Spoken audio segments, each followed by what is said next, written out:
El teniente coronel del ejército, Héctor Varela, con uniforme y sable de rigor, sale confiado de su casa. Inesperadamente un hombre le corta el paso. El teniente coronel, sorprendido, intuye que su vida corre peligro, pero es demasiado tarde. Una bomba casera explota a sus pies y lo hiere gravemente. Con las piernas lastimadas, mientras se sostiene de un árbol, intenta desenvainar su sable, pero el agresor, también herido por la explosión, le dispara 5 veces.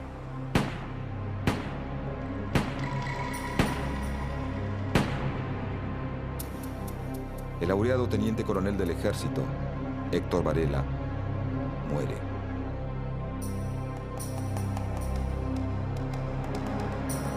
Su asesino es detenido a solo 2 cuadras sin oponer resistencia. Es un anarquista alemán y se llama Kurt Wilkens.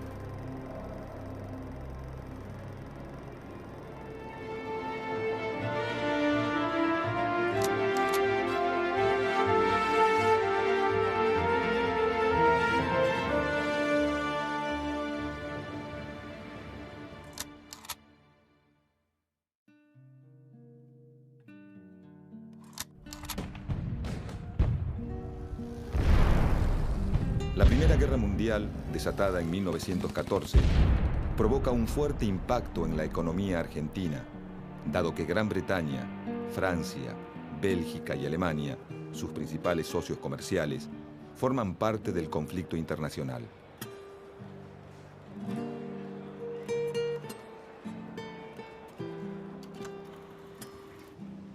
Esta situación frena el ingreso de capitales, disminuye la exportación, reduce la cantidad de barcos que circulan entre Europa y Sudamérica y provoca la escasez de insumos y productos terminados.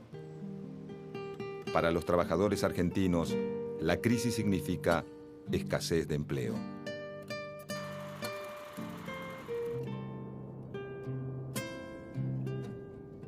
En 1917, el 20% de la población activa está desocupada.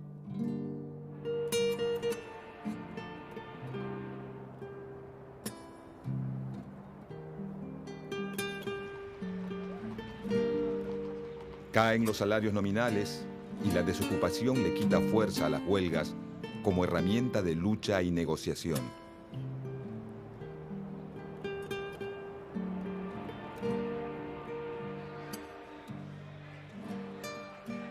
Al finalizar la guerra, comienza la recuperación económica. El crecimiento de las exportaciones trasciende en el mercado interno y suben los precios de los alimentos.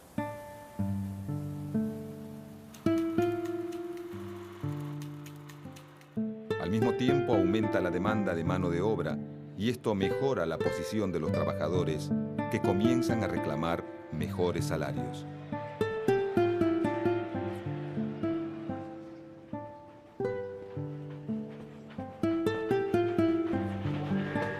Entre 1916 y 1918, algunos sindicatos logran el arbitraje del gobierno nacional en sus conflictos. Entre ellos los sindicatos que agrupan a los trabajadores ferroviarios y portuarios. El gobierno de Hipólito Yrigoyen es el primero en intervenir en las negociaciones de salarios entre sindicatos y empleadores. Esta situación fortalece la posición de sindicatos de larga trayectoria, como la Fraternidad de Maquinistas, creada en 1887, y de otros más recientes, como la Federación Obrera Marítima y la Federación Obrera Ferrocarrilera, surgidas en la década de 1910. Su capacidad de frenar el transporte en momentos clave les permite obtener, muy tempranamente, conquistas salariales, de condiciones de trabajo e incluso de seguridad social. En diversas zonas urbanas como Rosario, Buenos Aires y el Gran Buenos Aires, el crecimiento del frigorífico industrial dedicado a la exportación y el de industrias orientadas al consumo local aumenta el número de trabajadores permanentes.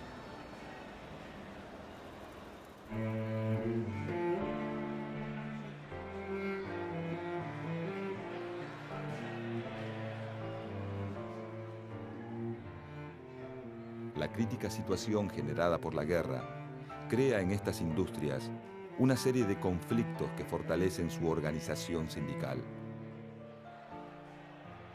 A partir de 1917, se suceden huelgas en las que el movimiento obrero reclama mejores salarios y retoma una demanda por la que lucha desde sus orígenes, en la década de 1890. La limitación de la jornada laboral a 8 horas diarias.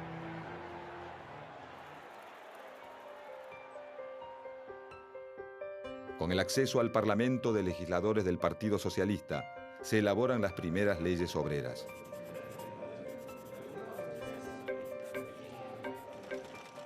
Se sancionan la Ley de Descanso Dominical, la Ley de Regulación del Trabajo Femenino e Infantil y la Ley de Accidentes de Trabajo.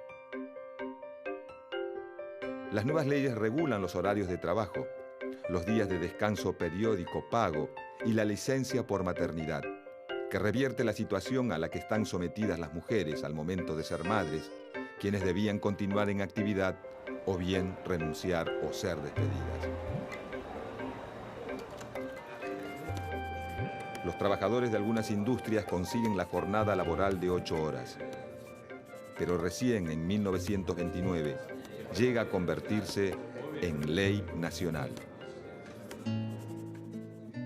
El trabajo reglamentado y el contacto con las primeras formas de organización industrial de la producción genera una experiencia particular y un movimiento de sindicalización fuerte. Cuando la guerra llega a su fin, en noviembre de 1918, algunos sectores industriales logran mejoras en sus condiciones de trabajo. Pero la situación general de los trabajadores argentinos sigue siendo precaria. Comparativamente, para la misma época, los obreros estadounidenses y europeos trabajan en industrias más consolidadas, forman una clase obrera más numerosa y tienen mayor experiencia de organización. La guerra crea alteraciones en el mercado de trabajo. Los puestos que los hombres dejan vacantes son ocupados por las mujeres. En la posguerra se satura el mercado laboral y aumenta la desocupación. Estados Unidos es uno de los países triunfadores menos afectados por la guerra. Si bien sufre en 1921 una breve crisis financiera, pasado este momento inicia un período de fuerte crecimiento. Con el nuevo panorama de posguerra, comienza la recuperación de los fletes y el aumento en la demanda de alimentos y materias primas para la reconstrucción de las economías europeas. Además, se reactivan las exportaciones y los intercambios. La economía argentina, que viene de casi 5 años de recesión, atraviesa fuertes presiones inflacionarias.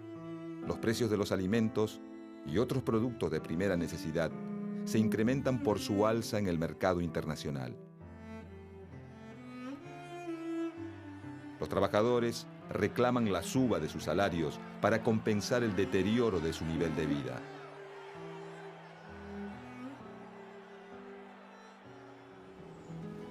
Con la llegada de la primavera en 1918 y el comienzo de la temporada de cosecha, en el campo pampeano se produce un aumento de la demanda laboral y una migración de obreros que se trasladan de la ciudad al campo en busca de empleo. Todos los sectores laborales cuentan con mejores condiciones de negociación. Los trabajadores del transporte realizan paros y las cosechas se acumulan a la espera de ser cargadas en vagones o buques. La necesidad de mano de obra en el campo permite a los trabajadores estacionales reclamar mejores salarios.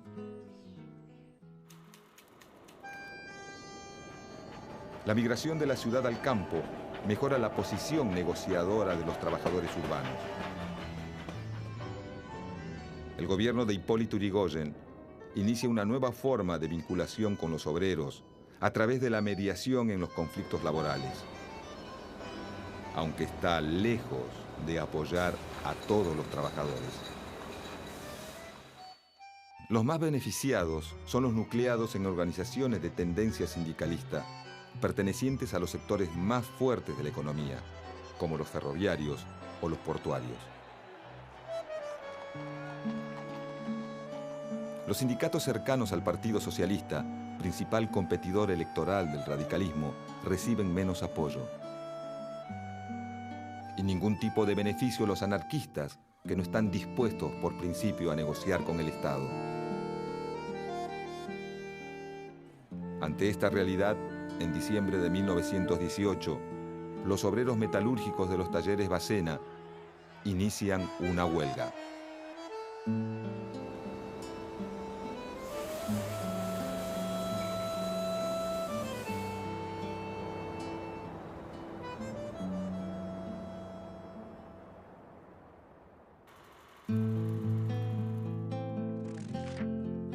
Los obreros de los talleres Bacena reclaman aumentos salariales y reducción de la jornada de trabajo a 8 horas. Los primeros días de enero de 1919, la empresa fragmenta la unidad de los huelguistas y consigue que varios empleados se reincorporen al trabajo.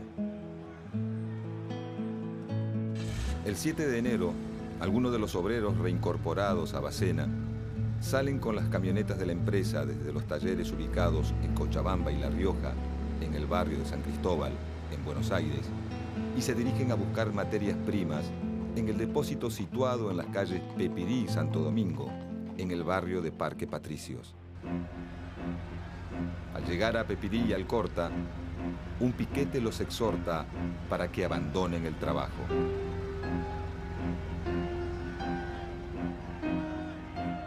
Frente a la negativa, los huelguistas les arrojan piedras y maderas y los rompehuelgas responden con balas. La guardia policial aprovecha el disturbio y desata la represión para garantizar la labor de los rompehuelgas.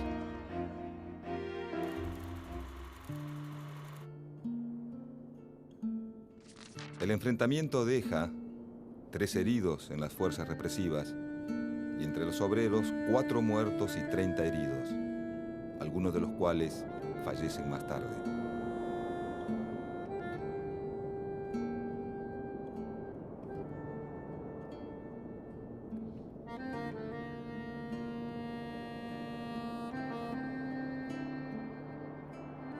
La fracción de la Federación Obrera Regional Argentina, controlada por los anarquistas, ve en estos hechos una oportunidad para la huelga general revolucionaria.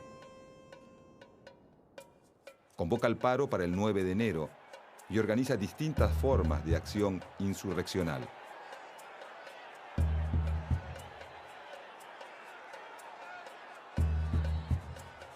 El núcleo sindicalista de la Federación en un primer momento se pliega a la huelga, pero más tarde la levanta y junto al Partido Socialista buscan agotar las vías de negociación explotando su llegada al gobierno nacional.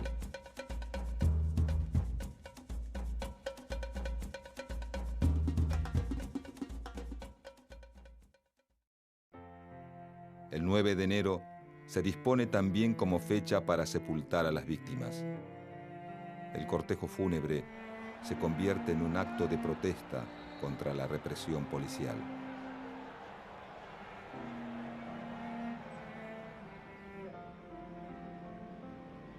Desde el barrio de Nueva Pompeya y hasta Chacarita se producen choques con la policía.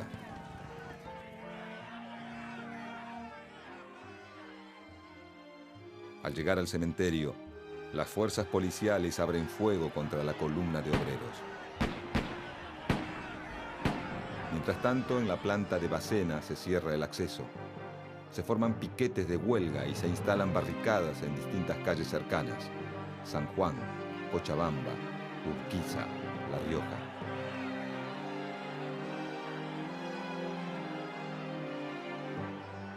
La prensa oficial anuncia que los obreros muertos suman 40.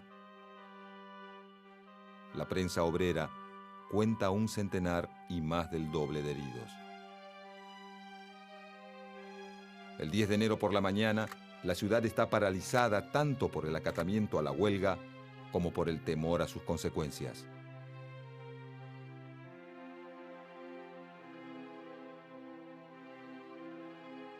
Los enfrentamientos, choques, piquetes y barricadas se multiplican en los barrios obreros de Once, San Cristóbal, Parque Patricios y Boedo.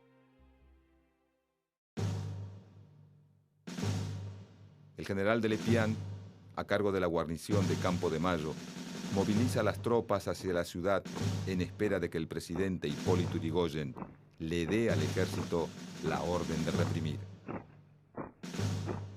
Luego de unas horas de incertidumbre, que algunos entienden como vacilaciones del presidente y otros como un intento de golpe de Estado, Yrigoyen ordena la intervención militar en la ciudad de Buenos Aires y designa a de Lepián a cargo de la operación.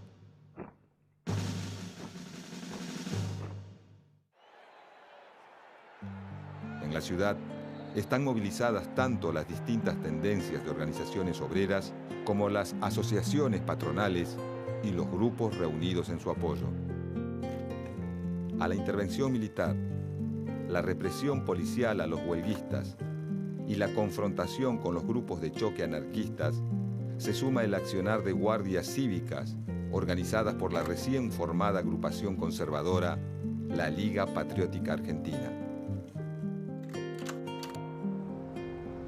Estos grupos parapoliciales se ensañan con los obreros, con los anarquistas y con los trabajadores municipales cuyo sindicato es cercano al Partido Socialista.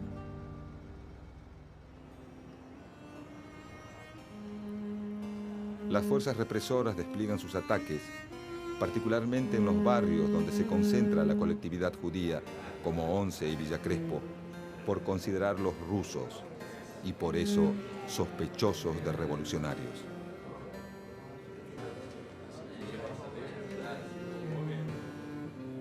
Mientras la patronal de los talleres Bacena, el gobierno radical y la fora sindicalista aprueban muchos de los reclamos del pliego de condiciones presentado por los huelguistas entre el 7 y el 8 de enero, se agudiza la represión sobre quienes deciden continuar adelante con la medida de fuerza.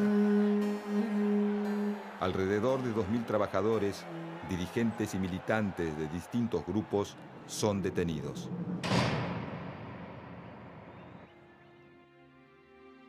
Las acciones organizadas por los obreros más radicalizados continúan por 3 días hasta el 13 de enero. La represión policial y militar también. La Semana Trágica no es la primera confrontación entre trabajadores y patrones, ni la única durante este año, pero sí una de las más sangrientas. Los reclamos a lo largo de todo el territorio nacional no se detienen. Durante 1919, cerca de 50 huelgas reúnen unos 10.000 trabajadores.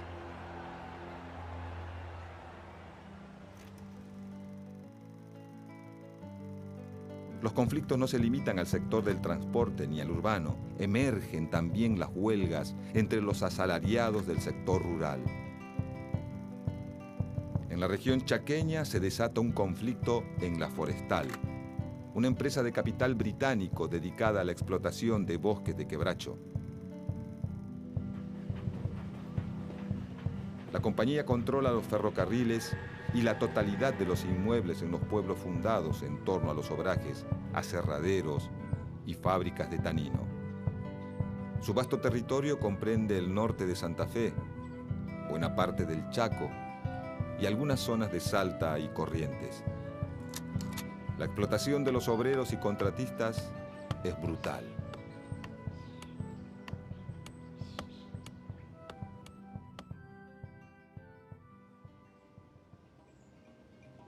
En 1919, los trabajadores de La Forestal presentan un pliego de condiciones que demanda aumento de los jornales, turnos limitados a 8 horas y la suspensión de los despidos. El presidente Hipólito Yrigoyen envía a la Gendarmería Volante, un cuerpo militar creado por el gobierno y financiado por la empresa. A las persecuciones de obreros y militantes se suman una gran cantidad de despidos. Crean listas negras, deportan a los trabajadores e incendian muchas de sus casas y sedes sindicales. El conflicto en la forestal finaliza, pero los obreros no consiguen ninguna de las mejoras exigidas. Para inicios de la década de los 20, el reajuste de las economías europeas provoca una crisis financiera en la Argentina. Las organizaciones obreras reaccionan con medidas de fuerza y el gobierno de Irigoyen vuelve a reprimir. En la región pampeana, los trabajadores rurales se organizan una vez más para conseguir mejores salarios. Se producen huelgas en la zona cerealera del norte de la provincia de Buenos Aires, sur de Santa Fe, Córdoba y la zona triguera en torno a Tres Arroyos.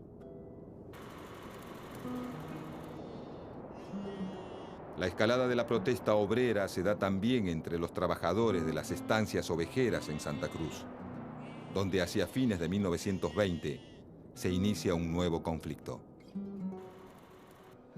Los trabajadores rurales se organizan y exigen a sus patrones mejores condiciones de trabajo. La represión policial contra los delegados sindicales es feroz. Lejos de doblegar la protesta, la resistencia obrera se intensifica. El presidente Irigoyen envía al teniente coronel Varela a parlamentar. Los obreros aceptan la mediación, deponen las armas y entregan a los rehenes. El conflicto parece haber llegado a su fin y Varela regresa a Buenos Aires. Pero en la Patagonia, la continua represión por parte de la Liga Patriótica generan malestar entre muchos de los trabajadores.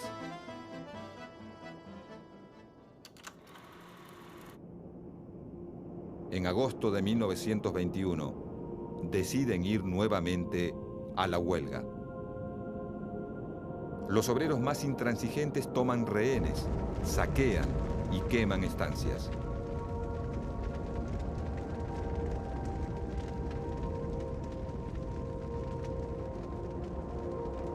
El gobierno nacional califica sus acciones de subversión armada y bajo el imperio de la ley marcial Irigoyen envía a Varela, esta vez al mando de las tropas regulares del ejército, la policía territoriana y la Liga Patriótica para terminar con la insurrección.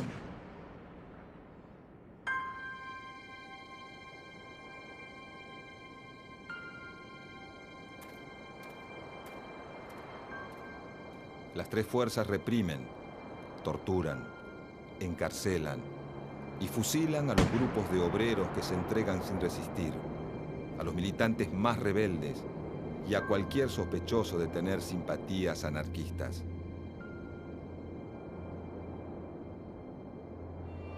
La represión finaliza por pedido de los terratenientes que temen quedarse sin mano de obra. El gobierno recibe con honores al teniente coronel Varela, responsable de las acciones en la llamada Patagonia Trágica, con más de 1.500 obreros muertos y 600 detenidos y torturados. Quienes quedan en libertad sufren como represalia la reducción de sus salarios en un 50%.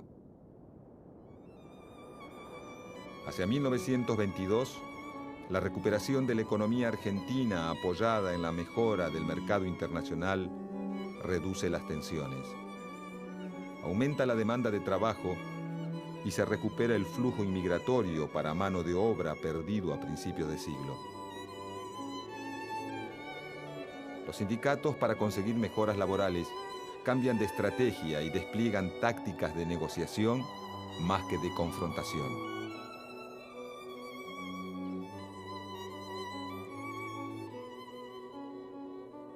La mejoría económica y la represión despiadada sufrida por el naciente movimiento obrero imponen un período en el cual las diferentes formas de reclamos disminuyen la violencia en sus acciones. Pero los ideales de dos mundos diametralmente opuestos son irreconciliables.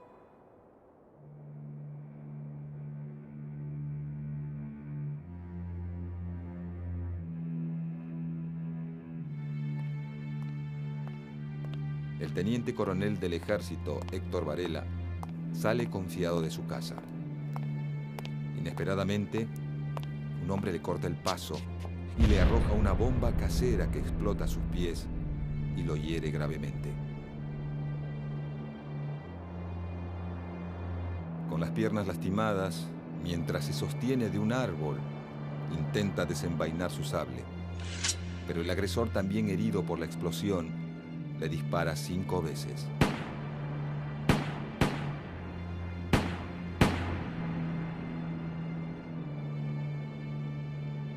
El teniente coronel del ejército, Héctor Varela, muere.